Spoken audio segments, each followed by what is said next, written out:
Hello guys welcome to my mini blog ने आज mini blog છે સાંજનો કેમ કે આજે સાંજ પડી ગઈ છે। આપણે ઠંડુ ઠંડુ પાણી પી લઈએ માટલામાંથી। આપણે તે દિવસ સાડિયામાં ગયા હતા, ત્યાંથી માટલું લાવ્યા હતા, તો આપણે પાણી પીને પછી જઈએ બહાર। તો સીધા ચલીએ આપણે બહાર। ચલો, તમને યકીન ના થતો હોય તો હું તમને ટાઈમ બતાડું। 6 વાગી રહ્યા છે હજી તો ચલો। તો જો ગાઈસ આ ગોળ ગોળ ઘડિયાળમાં કાંટા ફરતા 6 વાગી રહ્યા છે, જો તમે જુઓ। તો આપણે હવે જઈએ બહાર। આ છે આપણી જાળી, અહીંયાથી બહારનો વ્યૂ ને દેખાય એકદમ મસ્ત। તો ચાલો બહાર। અહીંયા આપણી બ્લેક સ્કોર્પિયો ને એવું બધું અહીંયા ઊભું છે, અને આપણે 2-3 દિવસ પહેલાં જ માંડવો બનાવ્યો છો, જે કેવો લાગ્યો કોમેન્ટમાં જણાવજો, એકદમ મસ્ત છે।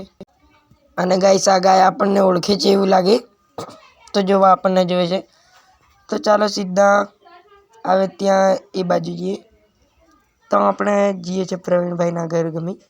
तो હું તમને बताऊँ, जो आज है प्रवीण भाई की રીતની हालत करे છે जो।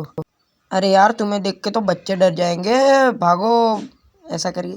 तो આપણે આવી ગયા છીએ વાડા ગમી। તો જો અહીંયા બધાની મકઈ કપાઈ ગઈ છે, પણ આ એટલી મકઈ રહેલી છે લીલી। તો તમને ડોડા બતાવું ચાલો। અહીંયા આપણી બ્લેક સ્કોર્પિયો પણ છે અહીં, તો બતાવો। આ પેલા ડોડા જોઈ લો તમે, આ છે ડોડા મકઈ ઉપર લાગેલા, જો અહીંયા એટલા જ છે। અને ત્યાં ઊભી છે આપણી બ્લેક સ્કોર્પિયો, જો જે ત્યાં રીતે આપણને જોવે છે, ઓળખી ગઈ છે। તો કાલના મિની બ્લોગમાં મળીશું। Bye bye. સબસ્ક્રાઈબ કરો અને લાઈક કરો, આપણા 700 સબસ્ક્રાઈબર કરી દો।